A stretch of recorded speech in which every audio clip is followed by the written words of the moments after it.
warahmatullahi wabarakatuh. Shalom. Salam sejahtera untuk kita semua. Salam Pancasila. Bhinneka Tunggal Ika. Salam Pancasila. Yang saya hormati Dewan Juri, para guru senior kita semua. Ada narasumber pendamping, rekan-rekan Bawaslu Provinsi dan Kabupaten Kota yang hadir secara langsung atau mungkin lewat jaringan. Kami Bawaslu Sulawesi Utara diberi materi atau diberi topik terkait dengan pengawasan pemilu ramah lingkungan, strategi Green Election Monitoring bagi Bawaslu. Ada 3 bagian besar yang akan kami sampaikan. Yang pertama adalah tentang pemilu ramah lingkungan, konsepnya, prinsip-prinsipnya, dan ada beberapa contoh di negara-negara. Kemudian yang kedua terkait dengan pengawasannya, khusus terkait pengawasannya, bagaimana ke depan pengawasan pemilu ramah lingkungan, dan yang terakhir adalah praktik baik di Sulawesi Utara pilkada yang baru lewat, kita sudah berupaya untuk melaksanakannya.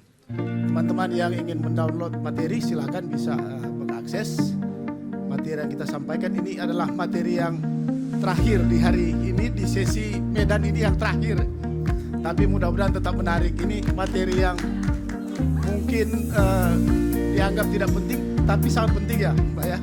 Dianggap tidak bermanfaat tapi sangat bermanfaat. Kita awali dengan sebuah video singkat. Ini masih hilang. Dalam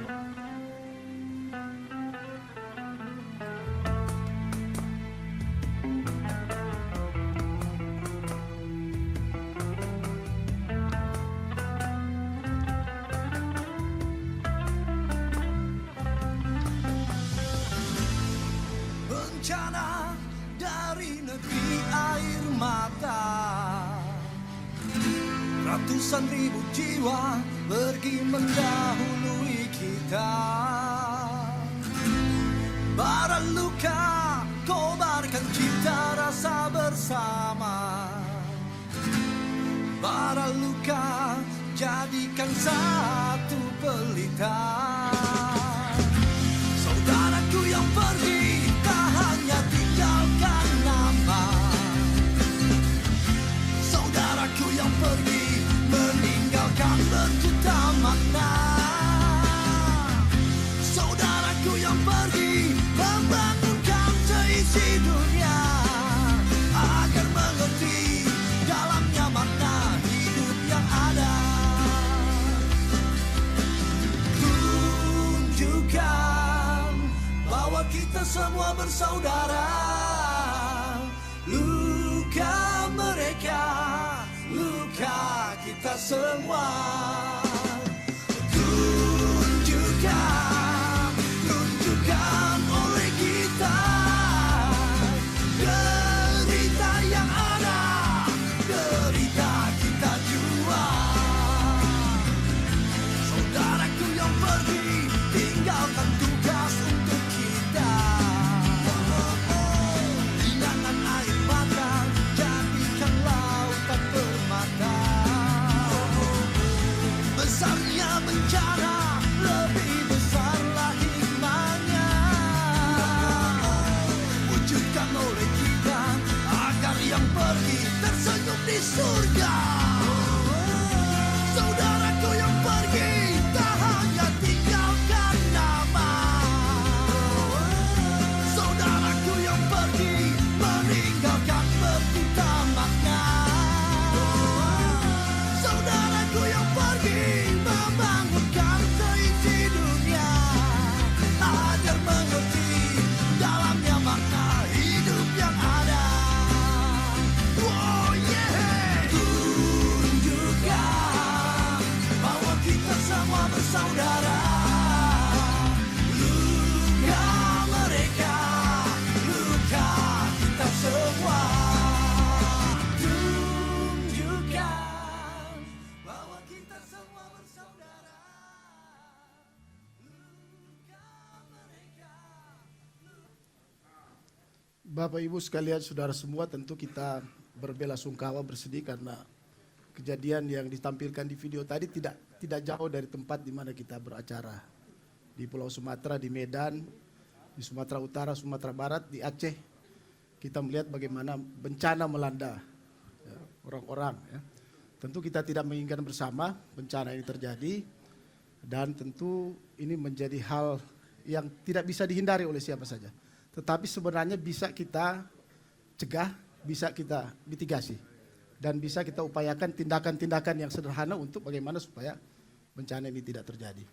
Bapak Ibu sekalian, isu lingkungan semakin menarik ya, dan menjadi perhatian utama, terutama tentu terkait dengan perubahan iklim, degradasi lingkungan, dan krisis ekologi. Dibutuhkan komitmen negara sebenarnya dalam rangka bagaimana menjamin hak warganya atas lingkungan yang baik, lingkungan yang sehat, sekaligus menjaga kelestarian alam.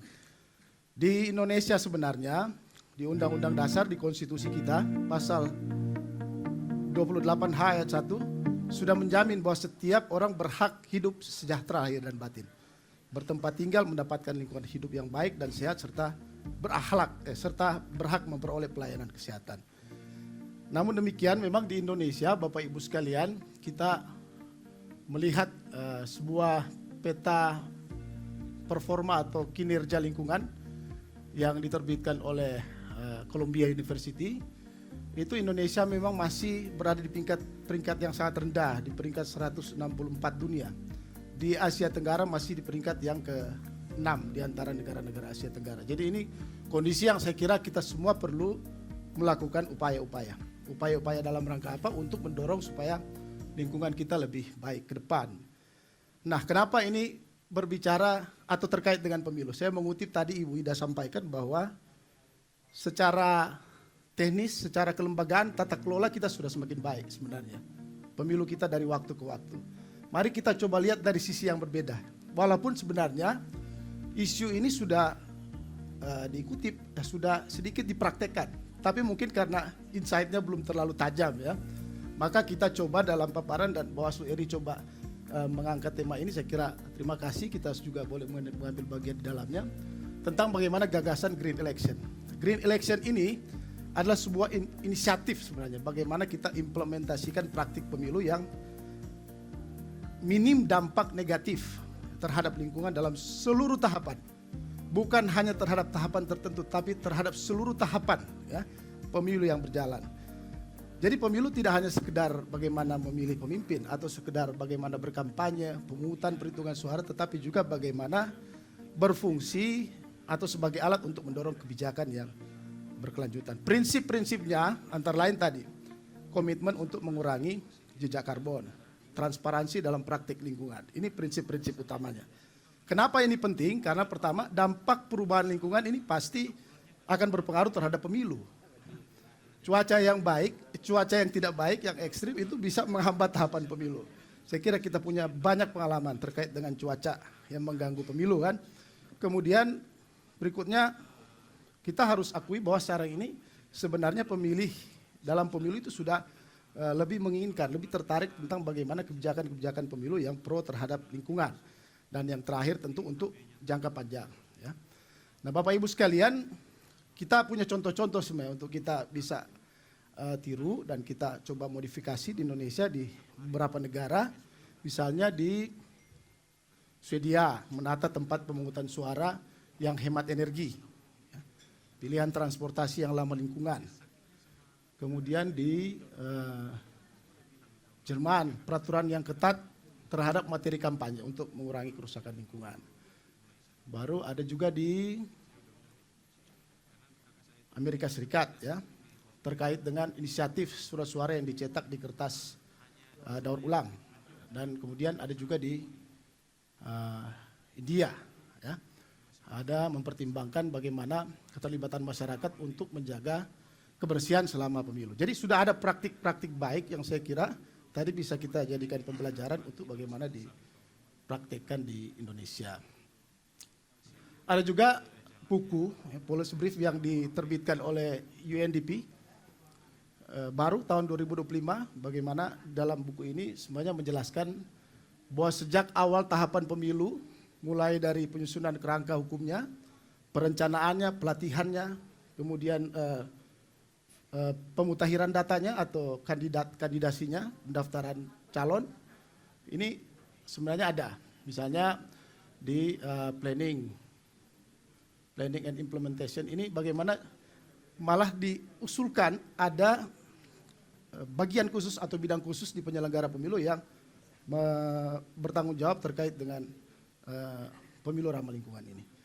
Sampai dengan post election tentu. Jadi dari pre-election, election period sampai post election itu melakukan tindakan-tindakan yang ramah lingkungan. Yang post election paling penting soal bagaimana sampah daur ulang, alat peraga kampanye bisa di recycling untuk jadi bahan yang bermanfaat. Ini ada video. Ya. Alat peraga dalam ini baliho itu pertama Sambil kita lihat dia video, tidak saya boleh silakan dipasang presenter di berikutnya, Pak. pohon. Tidak boleh apalagi dipaku di pohon. Karena ada filosofinya, ada ini. Karena kalau dipaku di pohon itu bisa berpotensi pohon itu pelindungnya jadi rusak karena akan masuk virus. Kemudian yang kedua, kalau dipasang dia merintangi daun, maka secara lingkungan itu dia menghambat proses fotosintesis. Walaupun sih sebenarnya penyelenggara pemilu kan hanya melakukan tugas yang diperintahkan undang-undang, tetapi bagaimana ini ada keser etik lingkungan kita untuk mengatasi itu.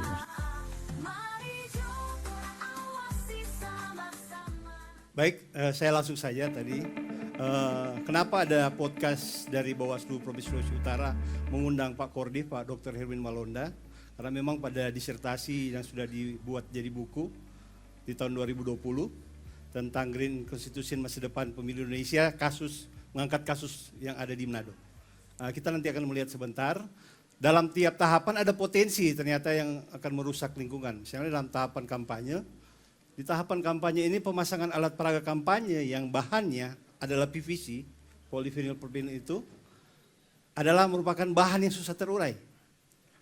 Belum lagi jika dia menggunakan tinta yang akhirnya dapat membuat toksik ketika dia terpapar matahari, akan berpengaruh pada manusia dan lingkungan hidup yang ada di sekitarnya. Belum jika dia dipasang di pohon, yang tadi sudah dari podcast tadi yang pendek tadi, Pak Kordi sudah menyampaikan, akan mengganggu pertumbuhan pohon itu tersebut ketika dipaku di pohon, atau dengan mengganggu proses fotosintesis dari daun yang ada di pohon.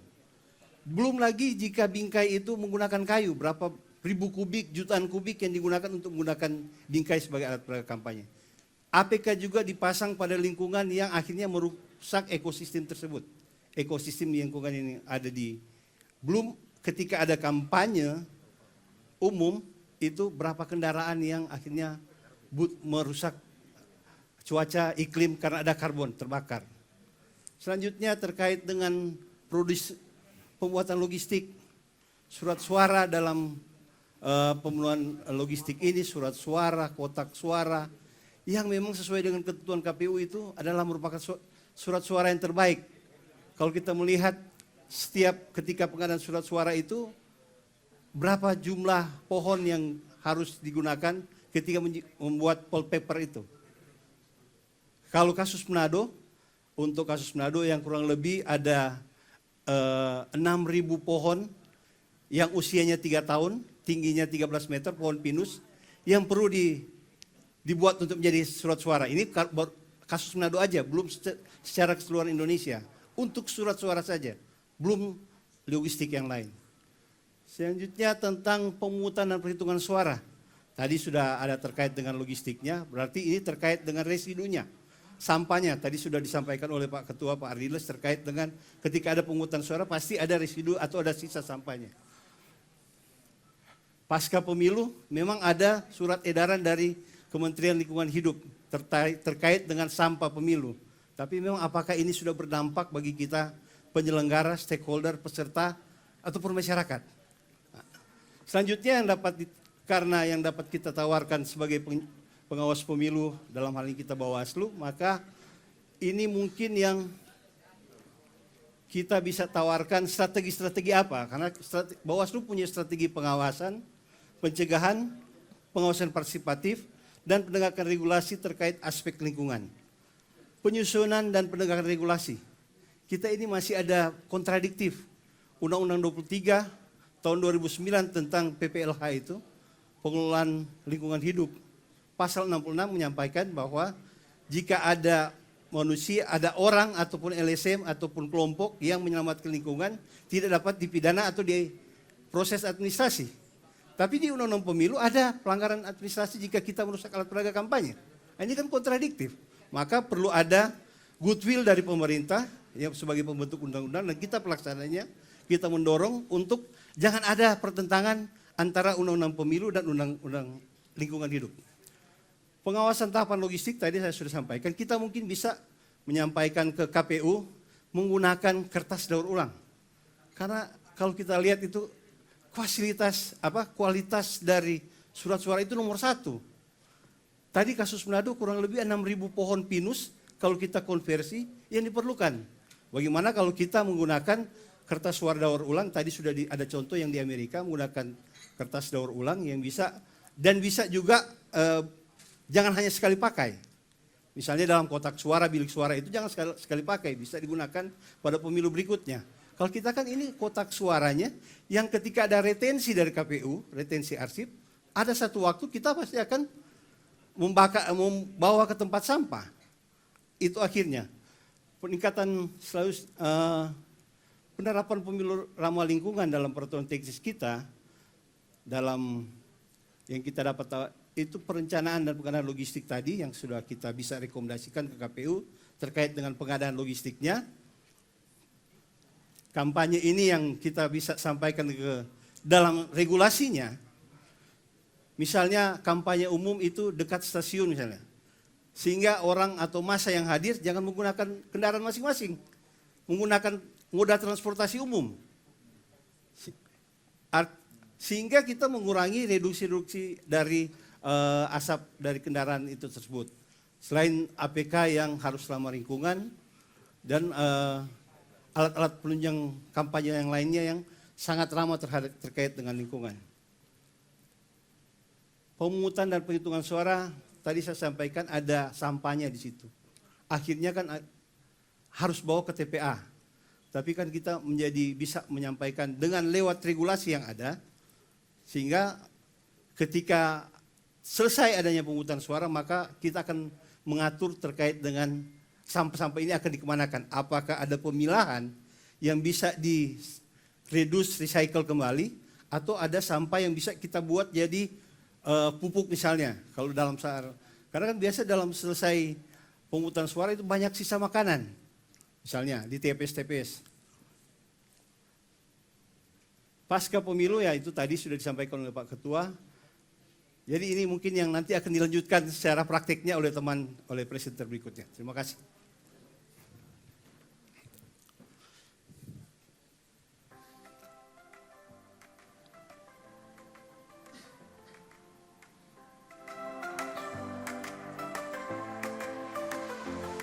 Suara rakyat, harta yang berharga. Pemilihan ini masa depan bersama. Kita awasi semua proses ini. Demokrasi kita, keadilan terwujud. Mari coba awasi sama-sama. Pilkada 2024 di Sulawesi Utara. Laporkan ke Bawaslu kalau ada pelanggaran. Korang jaga pilkada supaya aman dan lancar. Integritas teguh, transparansi nyata. Jangan terpedaya, tipu daya mengancam. Tugas kita bersama, menjaga adil dan jujur. Untuk masa depan negeri tercinta. Mari coba awasi sama-sama.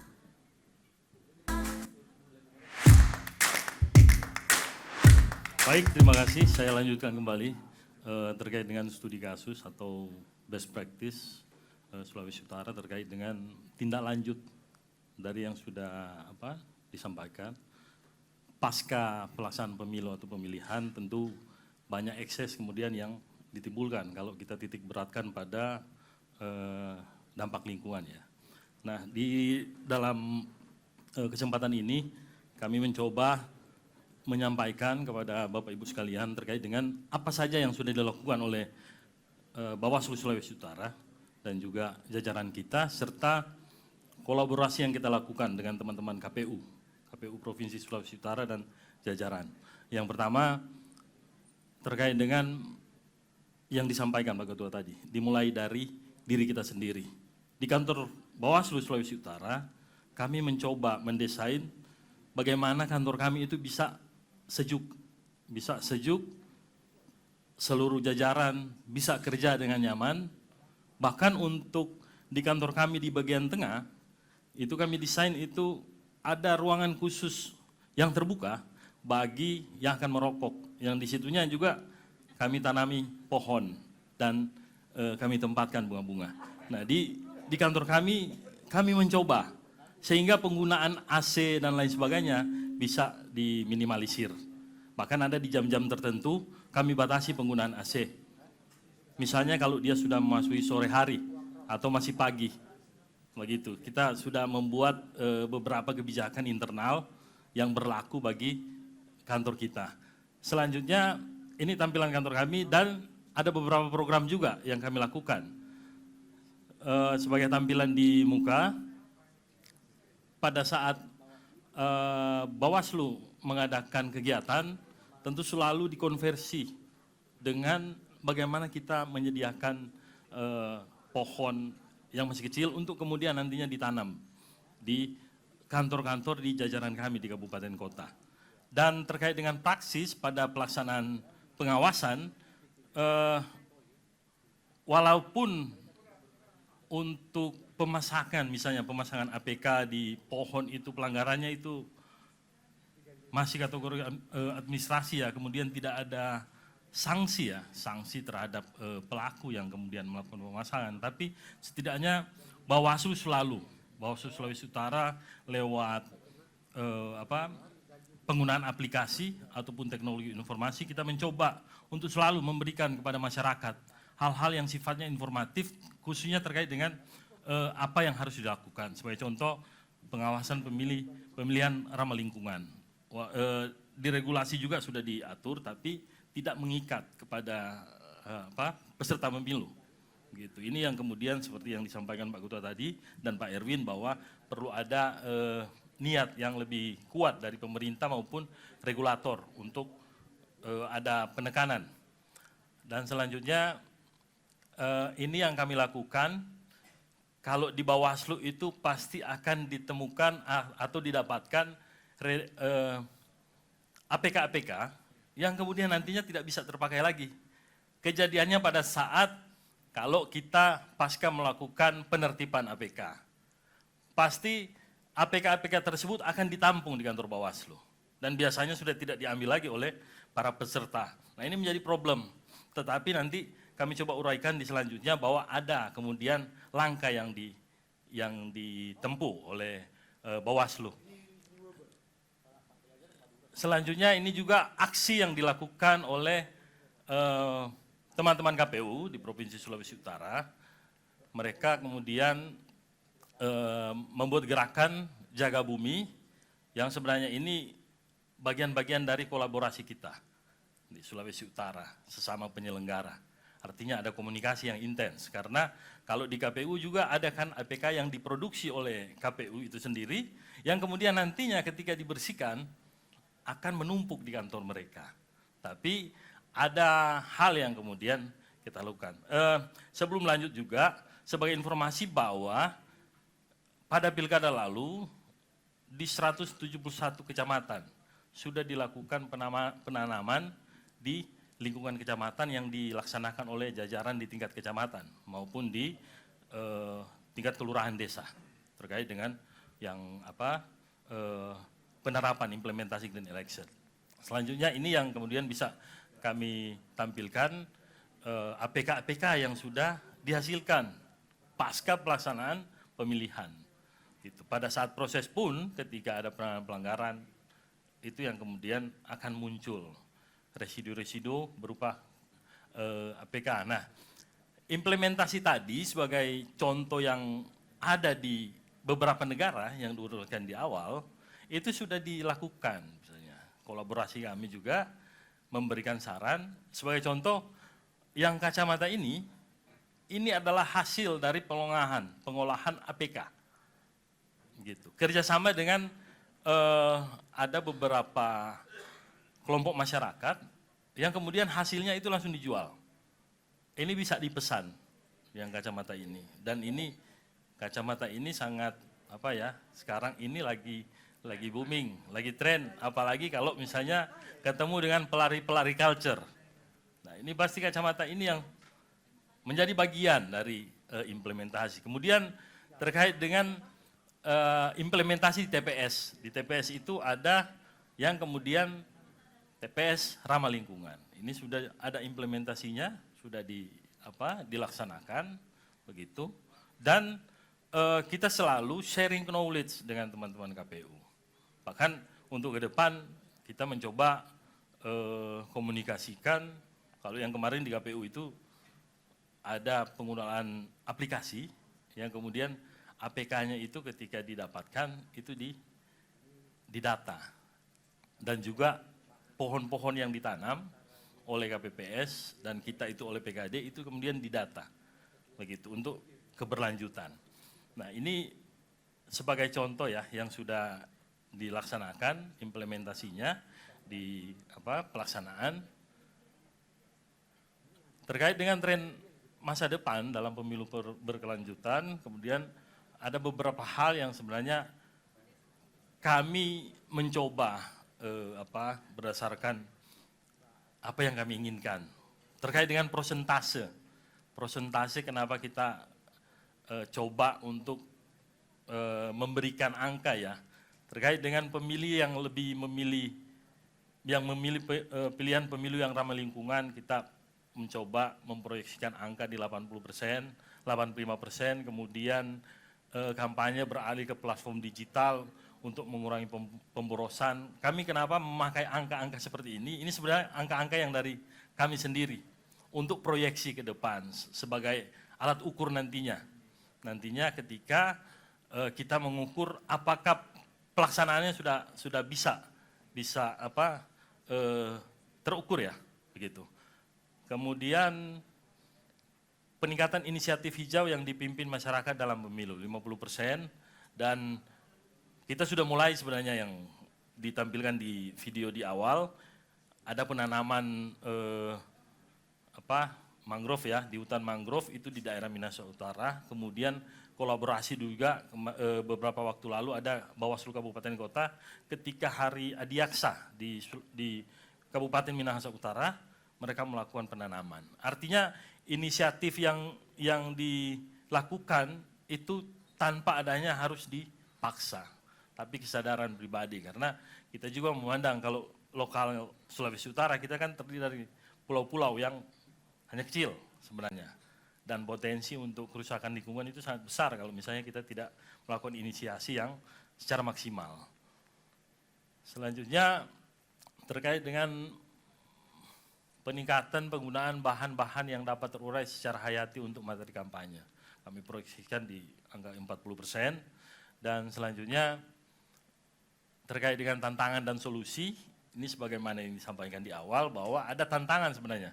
Tantangan dalam pengawasan pemilu ramah lingkungan yaitu pemilu ramah lingkungan menghadapi beberapa tantangan termasuk kurangnya kesadaran di kalangan masyarakat tentang pentingnya inisiatif ini. Nah, ini perlu upaya yang lebih keras lagi dari kita, tapi tentu saja Bawaslu itu punya struktur yang bisa sampai ke tingkat kelurahan desa bahkan TPS. Minimal kita memberikan edukasi yang sederhana yang bisa dimengerti. Kemudian solusi terkait dengan untuk mengatasi tantangan, maka perlu dilakukan edukasi seperti kami sampaikan tadi kepada masyarakat, peserta pemilu, pemangku kepentingan lainnya secara masif mengenai manfaat pengawasan pemilu ramah lingkungan. Kemudian kampanye informasi dapat mendorong masyarakat untuk berpartisipasi aktif. Dan yang terakhir, conclusion-nya adalah pemilu yang ramah lingkungan merupakan langkah penting menuju pelestarian lingkungan dan memastikan tata kelola pemerintahan yang berkelanjutan. dengan memprioritaskan pengawasan praktik lama lingkungan. Dalam proses pemilu kita dapat bersama-sama berkontribusi untuk planet yang lebih sehat dan pemilih yang lebih terinformasi. Demikian dari kami, selamat siang. Assalamualaikum warahmatullahi wabarakatuh. Selamat siang, salam sejahtera bagi kita semua. Yang saya hormati Ketua Anggota Bawaslu RI, serta staf jajaran, kemudian Bawaslu Provinsi se-Indonesia, selanjutnya audiens yang hadir di dalam daring ataupun di dalam forum ini.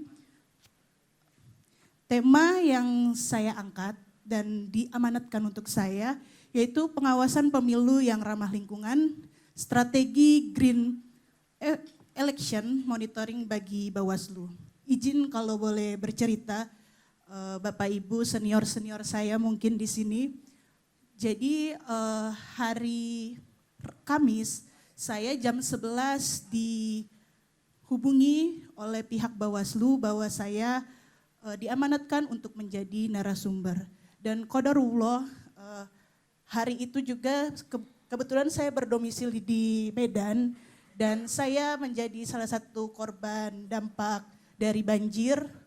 5 tahun saya tinggal di Medan, nggak pernah rumah saya banjir. Dan pagi-pagi jam 11 saya melihat handphone, saya dikabari untuk kesediaannya jadi narasumber. Saya sangat merasa senang, terhormat, bahkan kesempatan saya di sini karena 2014 saya menyelesaikan studi S1 saya mengangkat tema pemilu. Saya sekarang kebetulan dosen hukum di Universitas Haji Sumatera Utara. Jadi saya sangat tertarik akan pemilu ini karena 2014 saya menyoroti terkait maraknya money politik. Selanjutnya S2 saya 2017 saya menyelesaikan tesis saya dengan tema kelembagaan DKPP. Jadi saya 2017 datang ke kantor, waktu itu DKPP masih bersama dengan Bawaslu.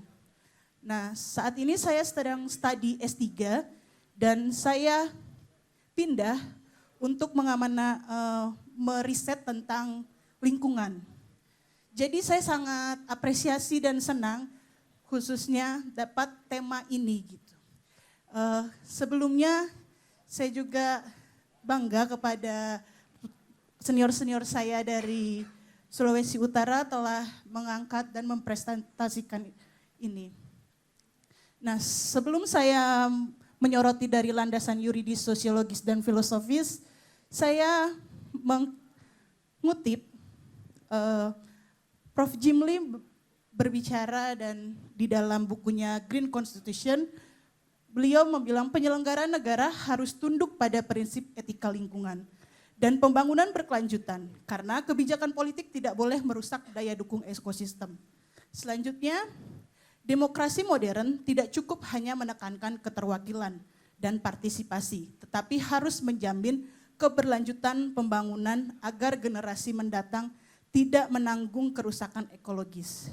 Dari situ saya menyimpulkan bahwa jika seluruh kebijakan negara wajib mempertimbangkan keberlanjutan ekologis, maka penyelenggara pemilu sebagai bagian dari kebijakan negara juga harus menerapkan prinsip-prinsip keberlanjutan tersebut. Selanjutnya dimulai dari pertanyaan, mengapa Bawaslu perlu Green Election Monitoring?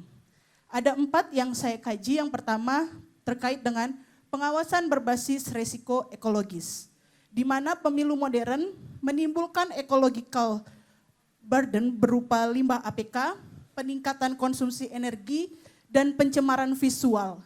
Pengawasan Bawaslu harus mulai memperhitungkan resiko ekologis pemilu sebagai bagian dari kualitas demokrasi. Dan yang kedua menjawab tuntutan masyarakat ekologis, di mana adanya pergeseran nilai sosial masyarakat semakin kritis terhadap penggunaan ruang publik dan dampak lingkungan dari kegiatan politik. Selanjutnya, kebutuhan regulasi kampanye berkelanjutan, perlunya regulasi APK yang lebih ketat karena dampak ekologisnya akan signifikan. Dan yang terakhir, sejalan dengan SDGs dan regulasi lingkungan nasional, pengawasan ramah lingkungan mendukung sistem development goals 13 dan 16. Selanjutnya, tujuan dari Green Election Monitoring ini, yang pertama untuk mengurangi resiko sosial ekologis di tingkat lokal. Jadi Green Monitoring membantu mencegah konflik ruang publik akibat pemasangan APK yang sembarangan. Selanjutnya, mendorong perubahan budaya politik. Jadi pemilu yang bersih dan ramah lingkungan, menciptakan budaya politik baru, tidak boros sumber daya dan lebih etis. Selanjutnya, meningkatkan efisiensi jangka panjang dari institusi, di mana pengurangan logistik fisik atau paperless monitoring ini menekankan biaya operasional dan penyimpanan.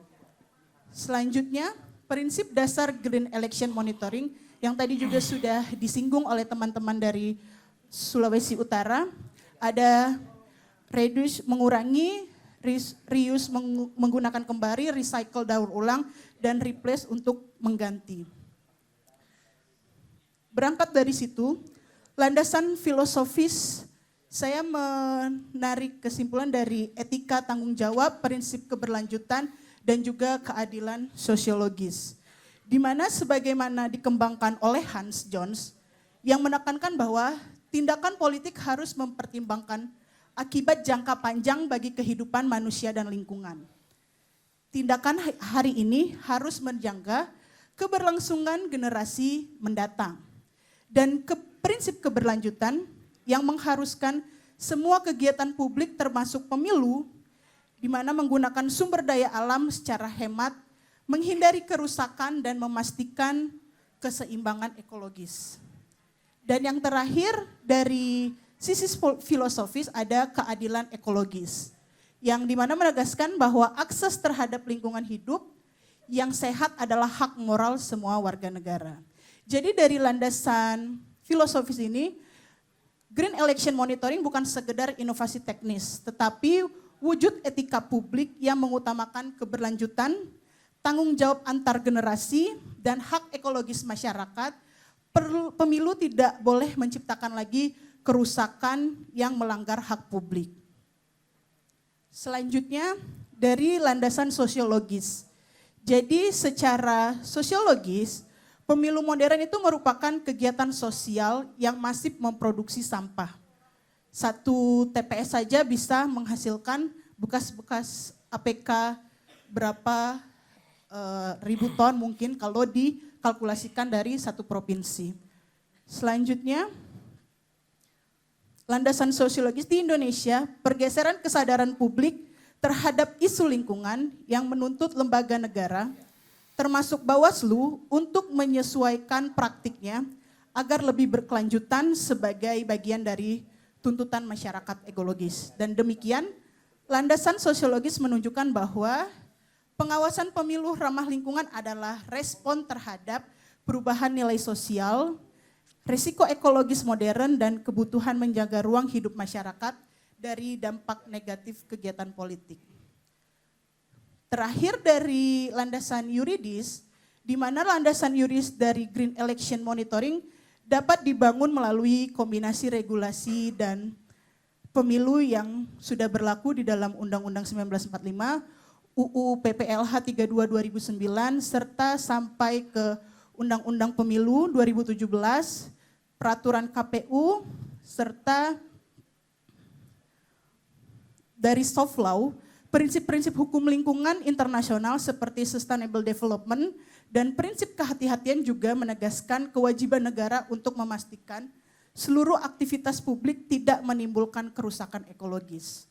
Dan maka dari itu Bawaslu memiliki kewenangan preventif dan represif untuk mengatur, mencegah, menindak pelanggaran administratif yang berhubungan dengan kampanye merusak lingkungan.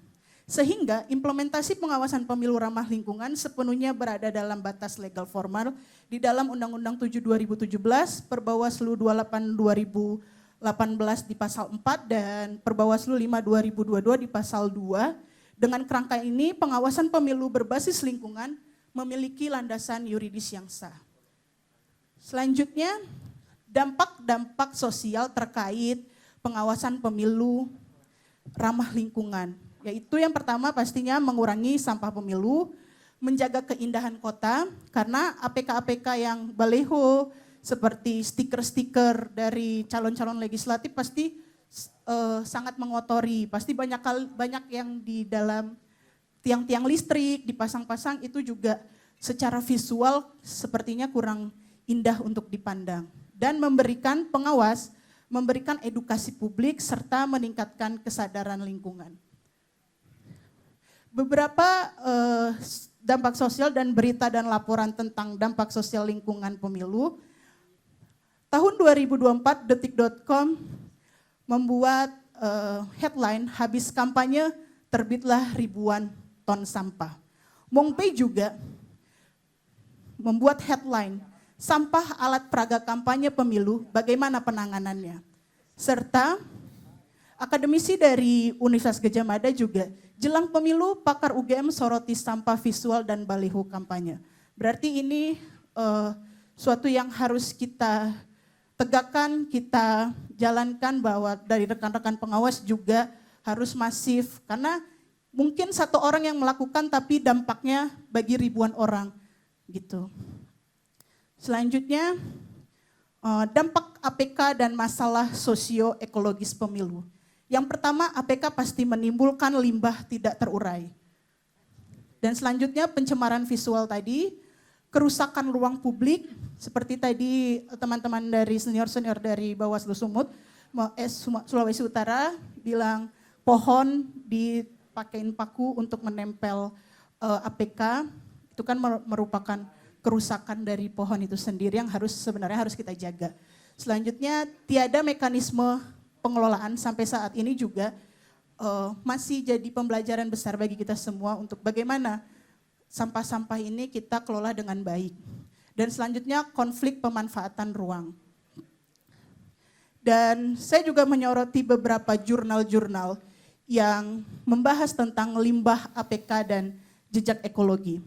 Di tahun 2024-2025, Anggi Puspita Dewi merupakan salah satu pegawai di KPU RI, beliau menulis tentang transformasi kampanye pemilu, serta teman-teman kita di UII di tahun 2024 juga menulis riset dengan judul Problematik Alat Peraga Kampanye, Penanganan Pelanggaran Pemilu dan Dampak Sampah Visual. Selanjutnya juga teman-teman dari Universitas Muhammadiyah Jember di tahun 2025 juga jurnalnya menuliskan tentang kebijakan pengaturan pengelolaan limbah, alat peraga kampanye berdasarkan keberlanjutan lingkungan hidup.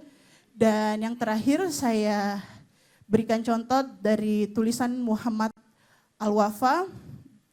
Beliau membilang tata kelola pemasangan APK ditinjau dari kelestarian lingkungan. Maka dari itu, dari keempat jurnal-jurnal yang saya research, secara keseluruhan keempat penelitian ini menyimpulkan bahwa kampanye politik berbasis atribut fisik menimbulkan eksternalitas ekologis dan sosial yang tidak kecil mulai dari pencemaran visual, sampah yang sulit terurai, serta hingga kerusakan ruang publik yang menegaskan perlunya kebijakan pengawasan dan regulasi kampanye yang lebih berorientasi pada keberlanjutan lingkungan.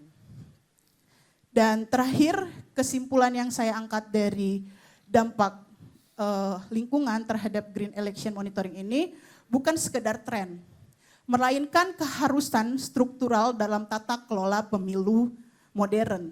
Jadi transparansi ekologis kini menjadi salah satu indikator penting integritas pemilu, integrasi prinsip-prinsip keberlanjutan dalam pengawasan tidak hanya meningkatkan kualitas demokrasi, tetapi juga menurunkan biaya jangka panjang serta memperkuat legitimasi Bawaslu sebagai lembaga independen yang responsif terhadap isu lingkungan khususnya. Dan penerapan pengawasan pemilu yang ramah lingkungan yang pada akhirnya bisa menghasilkan efisiensi biaya, memperbaiki citra kelembagaan juga khususnya di mata publik. Kalau bisa pemilu 2029 dikurangin untuk penggunaan kertas, APK. Sekarang udah digitalisasi, bisa dicoba teman-teman Bawaslu untuk voting by digital. Sekian pemaparan dari saya akhiri. Wabillahi taufiq wal hidayah. Wassalamualaikum warahmatullahi wabarakatuh. Waalaikumsalam warahmatullahi wabarakatuh. Saya Nita, Bawaslu Provinsi NTT. Yang pertama sebenarnya menarik ini, isu Bawaslu ramah lingkungan, dan menarik lagi karena presenternya dari provinsi yang sudah melakukan praktek-praktek baik di pengawasan pemilu pada periode pemilu 2024 ini. Jadi secara kami juga mengapresiasi sebenarnya ada pembelajaran yang bagus dan contoh-contoh baik dari Bawaslu Provinsi Sulawesi Utara yang harusnya secara kebijakan nasional di Bawaslu RI ini butuh dilegitimasi untuk kemudian bisa direplikasi menjadi kerja-kerja bersama secara kelembagaan di semua provinsi. Karena saya kira ini sesuatu yang baik sebenarnya. Karena kembali kepada pemaparan terakhir dari narasumber eksternal, ketika kita mendengar tentang bagaimana pemilu ramah lingkungan, filosofis, yuridis, dan sosiologisnya, saya kira kita kembali harus bersepakat bahwa di atas segalanya kita sedang ingin menciptakan pemilu ramah lingkungan karena kita beretika dan ingin mewujudkan etika kita terhadap lingkungan dan masa depan bangsa. Saya kira saya tidak ada pertanyaan, hanya ingin satu saja pertanyaan bahwa pembiayaannya yang saya ingin menggelitik di hati saya. Teman-teman Bawaslu Sulawesi Utara membiayai respon-respon tadi dari mana? Mungkin bisa dibagi buat kami. Terima kasih. Baik, terima kasih. Silakan. Langsung saja, Bu. Baik, silakan. Selanjutnya. Ya, saya cepat aja karena saya kebetulan punya usaha daur ulang plastik. Strategi penindakan apa yang dilakukan? Karena tadi kita bicara soal HPK, APK. Pada masa kampanye itu kan di Sulut itu ada 15 kabupaten kota. Apalagi ketika rapat terbuka itu banyak, karena Indonesia itu penyumbang sampah plastik 5 terbesar di dunia. Karena saya praktisi, sekarang tidak karena udah komisioner. Yang saya ingin tanyakan strategi penindakan apa? Karena kalau pencegahan, kalau rapat terbuka itu sudah terjadi, strategi penindakan apa yang dilakukan oleh Bawaslu Sulut terhadap 15 kabupaten kota yang ada di Sulut? Karena kalau pilkada serentak itu kan KPU yang harus menurunkan ataupun membereskan masalah PK. Ayo Kak Adrian. Baik, terima kasih Ibu. Silahkan dilanjutkan, masih ada waktu 40 detik. Terima kasih, saya 3 tapi agak panjang. Pesan, kesan, dan pertanyaan. Kesan yang pertama, terima kasih karena presentasinya sudah menginspirasi kita semua terkait dengan teknis praktek baik di Sulawesi Utara. Saya kira pesannya ada di dada ketiga presenter, Green Constitution. Bahwa yang perlu kita dorong adalah gerakan konstitusinya. Sebab praktek baik apapun tanpa basis konstitusional yang menjadi perintah konstitusi untuk kita laksanakan, itu rasanya akan menjadi kesadaran orang per orang. Tetapi kalau itu pesannya adalah Green Constitution, maka seluruhnya akan kita laksanakan karena perintah konstitusi. Pertanyaannya adalah, ini masih ada satu. Baik, terima kasih Bapak Ibu Provinsi sudah menanggapi. Nyatanya sangat antusias sekali Bapak Ibu apa yang sudah disampaikan oleh Bawaslu Provinsi Sulawesi Utara. Tetapi mohon maaf karena waktu kita terbatas hanya 3 menit. Jadi mohon izin Bawaslu Provinsi Utara waktu 10 menit untuk merespon apa yang sudah ditanggapi oleh teman-teman provinsi yang lain. Waktu dan tempat saya persilakan. Baik, terima kasih. Terkait penindakan yang kami lakukan ya, biasanya penindakan itu memang kan dilematis. Karena kalau misalnya kita mau menurunkan APK, itu kadang-kala kan dipersoalkan. Apalagi kalau belum selesai pelaksanaan kampanye. Tetapi di Sulawesi Utara pertama yang kami lakukan, kita selalu koordinasi dulu dengan jajaran kita ya. Instruksi kami tegas, dimitigasi dulu APK-APK yang kemudian masuk kategori melanggar. Masuk kategori, kemudian kita kolaborasi juga dengan perda-perda yang ada. Misalnya yang terkait dengan tata kota. Kan biasanya itu kan ada jarak dari misalnya dari pusat kota, kemudian yang tegas sekali itu yang kalau sudah di pohon. Nah, untuk penindakan ketika kita melakukan mitigasi sekaligus juga penguatan kapasitas ketika nantinya berhadapan dengan peserta pemilu yang atau pemilihan yang mempersoalkan gitu. Kita selalu menekankan bahwa yang namanya regulasi pasti akan ada yang mempersoalkan. Tapi sepanjang kita melaksanakan sesuai aturan, ada aturannya, sudah disikat saja. Kalau memang itu hasil penanganan pelanggaran administrasi, yang paling pokok kami tegaskan, APK-nya ketika ditertibkan, jangan dirusak. Begitu. Jangan dirusak APK-nya. Misalnya baliho atau spanduk-spanduk, itu jangan dirusak. Tetap kita, kita bersihkan. Dan itu juga kita kolaborasi dengan Satpol PP, koordinasi dengan pemerintah. Dan juga KPU. Nah, mitigasinya juga ada yang kemudian kita sampaikan bahwa kalau ada logo yang dari KPU tentu itu sudah sesuai dengan titik yang sudah disampaikan. Nah, yang penting juga kita menganalisis juga apakah APK yang produksi sendiri itu dipasang sesuai titik atau belum. Kalau di luar titik kita tertibkan. Kalau di titik biasanya kan sudah ada pembicaraan sebelum kampanye kan dengan KPU, Bawaslu untuk titik mana saja yang akan dipasang, yang boleh dipasang, yang tidak boleh, yang di mana. Yang itu kita tertibkan. Walaupun kenyataannya kalau di Sulawesi Utara, kalau di sepanjang jalan dari Tomon ke Manado atau dari Manado ke Minut, kita lakukan penertiban, ada kalanya poster dipasang di pohon, di paku. Pertama mereka paku itu di seukuran tinggi kita. Ketika kita tertibkan, berikut mereka sini yang lebih tinggi. Pasangnya itu lebih di atas lagi. Begitu. Jadi memang ada persoalan yang kemudian harusnya ada kesadaran. Ketika kita sudah melakukan penertiban, harusnya dari peserta itu kan sudah sadar bahwa itu sudah melanggar. Dan ini memang butuh edukasi dan juga regulasi yang kuat.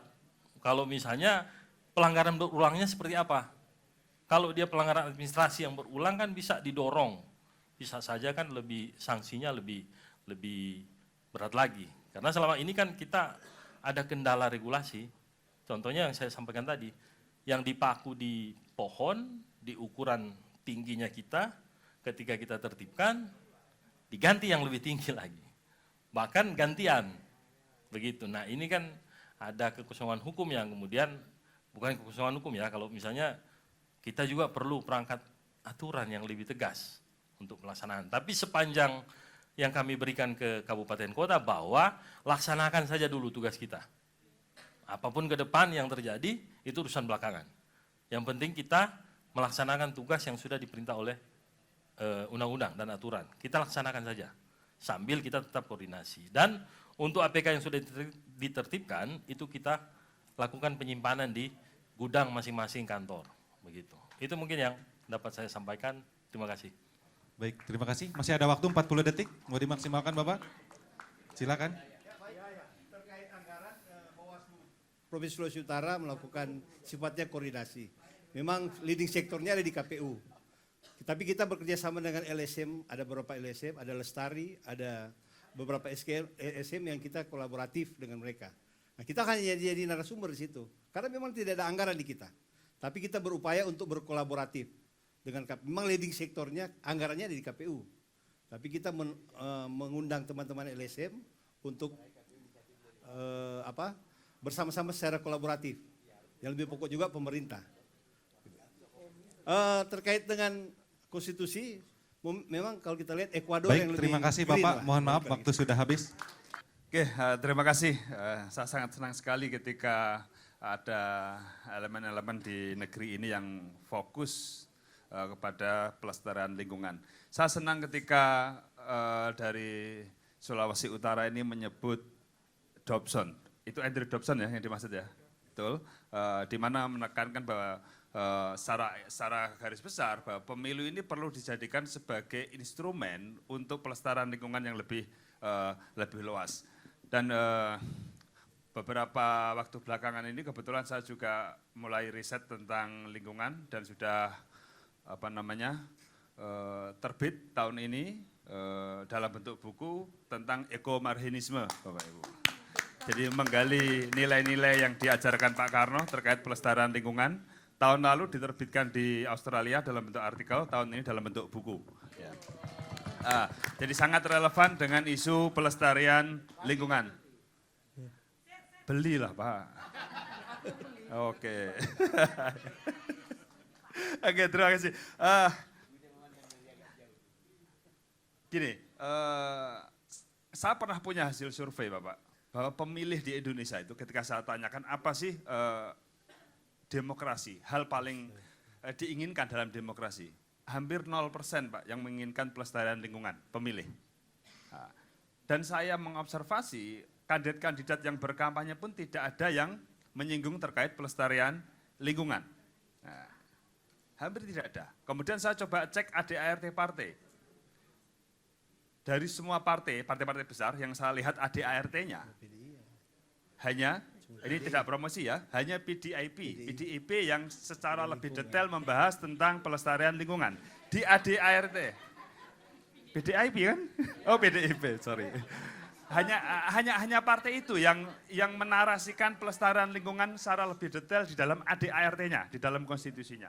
Artinya ini ada keresahan ya, terutama yang ada pada diri saya dengan elemen-elemen politik yang ada di Indonesia yang kurang memperhatikan tentang pelestarian lingkungan. Saya mencoba mengusulkan di mana kalau diadakan semacam indeksasi pelestarian lingkungan di pemilu. Atau kita perlu lebih banyak mempromosikan komitmen pelestarian lingkungan di antara para peserta pemilu. Bukan hanya komitmen damai, tetapi juga komitmen pelestarian lingkungan. Tentu dengan konsekuensi sanksi etik. Karena sanksi pelanggaran saya rasa sulit ya tadi sudah dijelaskan. Itu saja dari saya, terima kasih.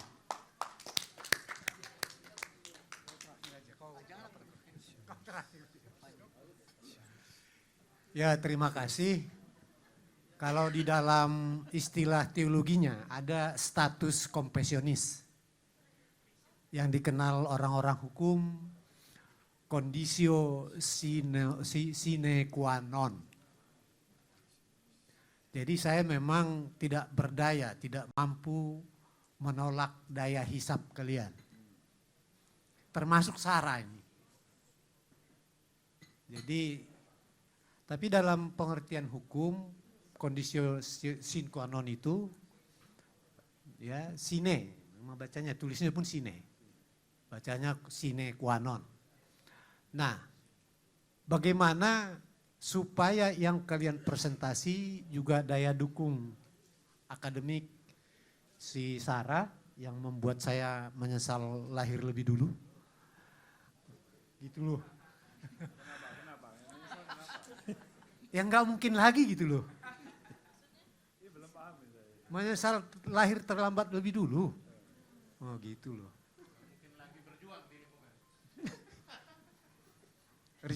Renewable. Nggak bisa daur ulang aku. Nah jadi ya kalau kondisi sine qua non itu toh, which it could not be, kan gitu. Atau with there is nothing. Itu sine qua non. Bagaimana menjadikan ini ya kondisio sine qua non di kepemiluan. Sama sih sepertinya keprihatinan luhur dari Bang George, nggak usah Mas dia, Bang sekarang kita panggil. Karena Mas itu dimasukkan ke bank. Ya iya, Mas dimasukkan ke bank, jadi abang. Nah. Oke, jadi memang ini kan tidak ada sedikit pun kewenangan Bawaslu. Ya, tapi pahlawan itu melampaui kewajibannya. Saya memasukkan ini sebagai melampaui kewajiban, bukan melampaui kewenangan. Pahlawan itu hanya bisa diberikan kalau melampaui kewajiban. Bukan yang melampaui kewenangan dikasih gelar pahlawan. Abuse of power itu. Jadi kalian yang layak jadi pahlawan dengan saya murni dari hati nurani. Kan betul kan saya, yang melampaui kewenangan jangan dikasih pahlawan, dihukum malah. Ya, yang melampaui kewajiban itulah yang layak menerima kehormatan. Jadi kalian menerima kehormatan dari saya. Juga Ibu Sarah. Ya. Dan harapan saya, apakah memungkinkan kita yang di ruangan ini dipimpin Mas George yang non Bawaslu. Karena kalian gak bisa membentuk LSM untuk daya dukung seperti ini ke pemilu. Kalian masih terikat kewenangan itu. Ya aturannya. Kita yang non penyelenggara sekarang, bila perlu sebelum penutupan ini kita deklarasi. Membuat NGO baru. Gak perlu banyak untuk sesuatu seperti itu. Ketuanya George. Sekretarisnya Rapi. Oke? Untuk pemilu yang ramah lingkungan. Siap? Terima kasih.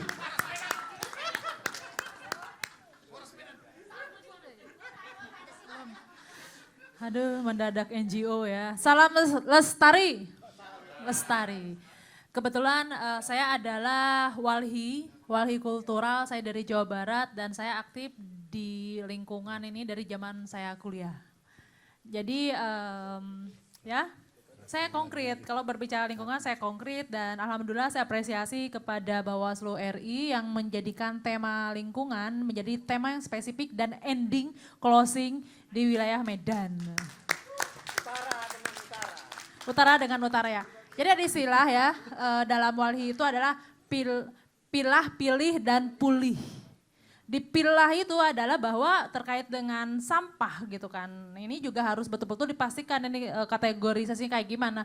Lalu dipilih, lalu pulih. Karena yang paling penting ini adalah bahwa bicara soal demokrasi, kita harus bicara terkait memperhatikan berbagai dampak yang akan ditimbulkan kepada aspek lingkungan. Nah, hal yang paling penting yang harus kita sampaikan di sini adalah bagaimana peran Bawaslu hadir di tengah-tengah lingkungan. Tadi Mas George ini dengan berbagai penelitiannya, kalau kita bicara soal kondisi di lapangan, karena bagaimanapun juga Bawaslu itu seperti Satpol PP. Kalau kita mengenal belakangan itu dari zaman-zaman dulu, Bawaslu itu seperti Satpol PP. Jadi kalau misalkan APK belum ditertibkan, itu yang disalahkan itu adalah Bawaslu. Nah itu kalau misalkan itu kan begitu kurang gimana gitu kan. Sedangkan bicara soal menertibkan APK ini karena masalah sampah lingkungan itu dari setiap tahapan itu selalu muncul. Nah yang paling urgent yang tadi kita bahas ini adalah sampahnya gitu ya. Pasti pasca tahapan akhir itu adalah masa kampanye. Nah itu peran yang harus dilihat ini adalah kerjasama antara penyelenggara dengan pemerintah. Ada undang-undang, ada perda terkait dengan lingkungan, DLHK, cuma mereka ada anggarannya juga. Jadi ini pada saat penertiban ini ada tarik-tarikan. Ini bicara soal anggaran, ini anggaran dari Pemda atau dari Bawaslu. Nah ini walaupun ada jalan tengahnya, ada regulasi yang akhirnya menyebutkan bahwa terkait dengan menertibkan APK itu harus dilakukan oleh peserta. Tetapi banyak juga peserta yang enggak aja karena mereka juga terbatas anggaran untuk menertibkan APK tersebut. Yang paling penting ini adalah harus membangun mitra strategis, kerjasama kembali dengan para pihak termasuk dengan lembaga saya Walhi teman-teman. Dan yang lain tadi mungkin ada Lestari dan lain sebagainya, tapi juga masyarakat sebagai kelompok partisipan yang harus betul-betul bisa bekerja sama gitu. Lalu yang paling penting ini adalah terkait dengan membangun kesadaran hukum. Membangun kesadaran hukum karena masalah lingkungan adalah masalah kita bersama, kita harus menyelamatkan lingkungan, pesta demokrasi adalah ajang yang baik, tentu melalui itu kita harus melahirkan orang-orang yang betul-betul dipilih adalah orang yang aware terhadap lingkungan. Terima kasih.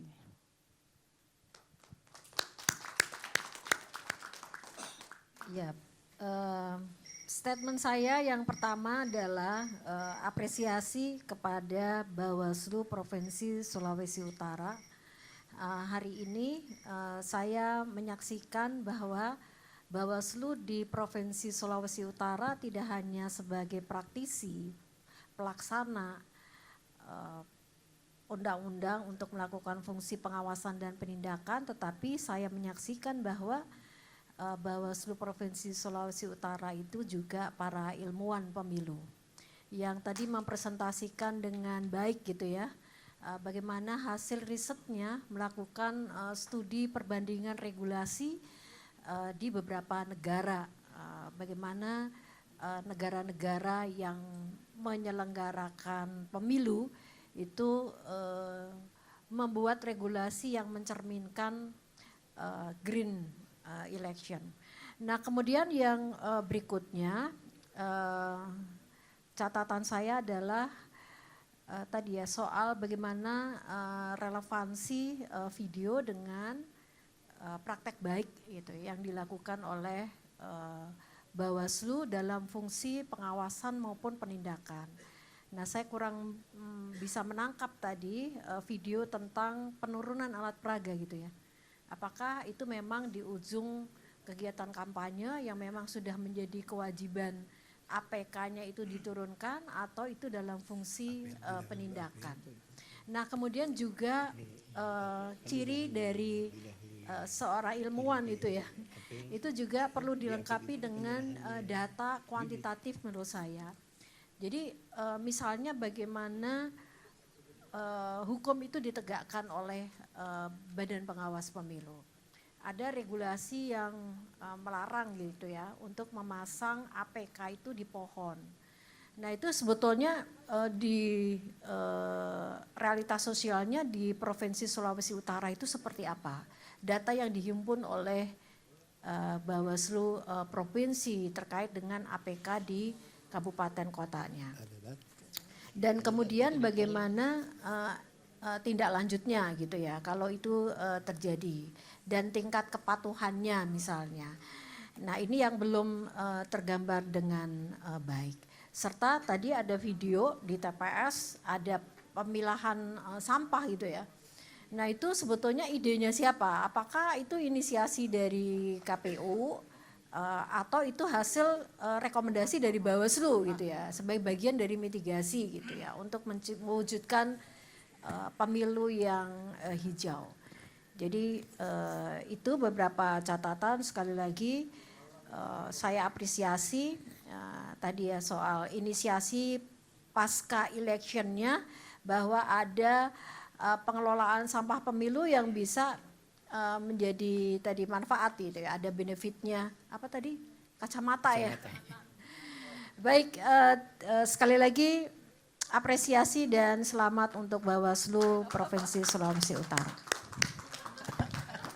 Kenapa? Doa. Baik, terima kasih. Ini menjadi apa ya? Menjadi puncak dari diskusi kita dari mulai kemarin, gitu ya, dalam kerangka Bawaslu membelajarkan ini. Tadinya saya berpikir apa yang mau dilakukan Bawaslu ini terkait dengan lingkungan, gitu ya. Terus apa kaitannya dengan demokrasi? Tapi setelah mendengarkan penjelasan Bawaslu, kemudian dari akademisi, dari teman-teman, saya melihat jangan-jangan memang dengan meningkatkan kesadaran kita lingkungan itu membuat kita sadar bahwa kita hidup bersama.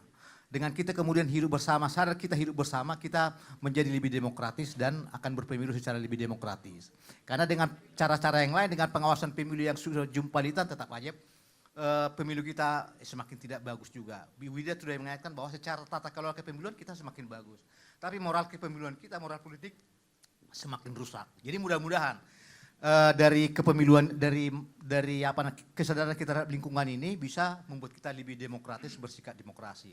Tapi satu hal tadi yang saya kira perlu terus-menerus ditekankan adalah mulailah dari diri sendiri. Itu yang disampaikan oleh dari Bawaslu. Saya kira terima kasih. Baik, terima kasih. Bapak Ibu sekalian, teman-teman Bawaslu, terutama para tim juri, Pak Pendeta, mohon izin menanggapi sedikit saja.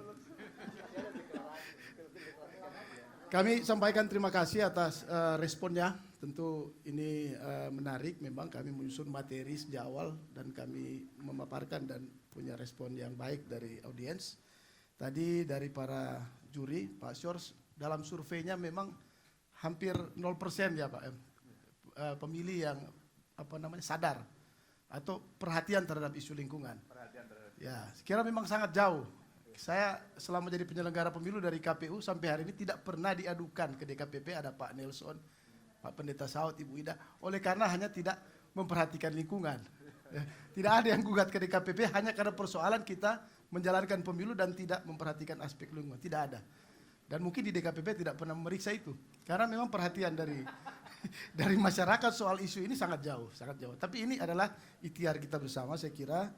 Bapak Ibu sekalian, terima kasih Bawaslu RI sudah mengangkat tema ini dan Pak Koordif SD memang sangat concern sejak awal soal isu lingkungan dan kita menindaklanjuti lewat materi yang coba kita susun. Pak Pendeta, kondisio sine qua non, ini agak susah ini Pak Pendeta, tapi yang paling penting menurut kita ini adalah inisiatif Pak. Inisiatif ini kan adalah kemampuan untuk bertindak dan memulai sesuatu tanpa perlu diperintah atau diinstruksikan oleh orang lain. Ini kerjaan terkait ini yang sudah kita kolaborasikan bersama KPU itu tidak ada kewajiban untuk melakukan. Tapi ini adalah bentuk inisiatif, inovasi yang coba kita kerjakan, yang coba kita lakukan, yang kami pikir itu bisa bermanfaat bagi pemilu kita ke depan dan secara umum untuk planet kita ya. Ini yang keinginan yang kita inisiasikan.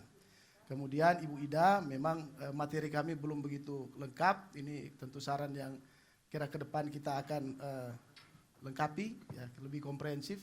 Data-data penanganan pelanggarannya memang kita tidak tampilkan, tapi mudah-mudahan tidak berhenti di sini. Nanti kita coba susun dalam bentuk bahan bacaan dan bisa kita share nanti ke para juri soal bagaimana penanganan pelanggarannya, berapa banyak penindakan yang kita lakukan terhadap misalnya alat peraga yang dipaku di pohon. Saya kira itu tadi saya koordinasi sama teman-teman, itu ada di divisi PP.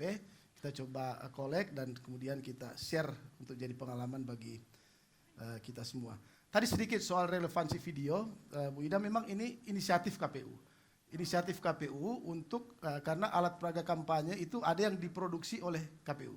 Tapi memang sejak awal diskusi kita dengan teman-teman KPU dan mendorong teman-teman di Parmas KPU untuk coba kita sentuh aspek terkait ramah lingkungan. Dan kita sudah mulai juga dari Bawaslu.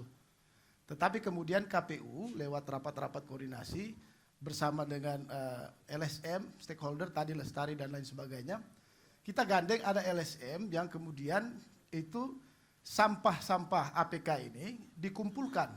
Jadi ya memang sebagian besar memang dalam penertiban ini memang ternyata masyarakat yang berinisiatif menertibkan. Sebelum kita turun sudah habis APK-nya. Rata-rata dibuat kalau bahasa Manado sabuah di kebong ya, di tempat lain ya, untuk keperluan masyarakat. Tetapi yang memang menjadi milik KPU ini kita bersama-sama dalam diskusi, rapat koordinasi dan melakukan patroli pengawasan, pembersihan APK. Itu sampah itu kita kumpulkan dan oleh pihak ketiga ini, tadi ada LSM, kemudian merecycling sampah APK ini dan jadilah tadi misalnya kacamata, ada kursi, ada meja, dan data-datanya secara lengkap di KPU. Ini jadi pembelajaran mungkin bagi kami di Sulut. Ke depan kita akan lebih kuat dalam rangka kita berkomitmen membangun pemilu yang ramah lingkungan. Saya kira itu saja, cukup. Terima kasih. Assalamualaikum warahmatullahi wabarakatuh. Waalaikumsalam.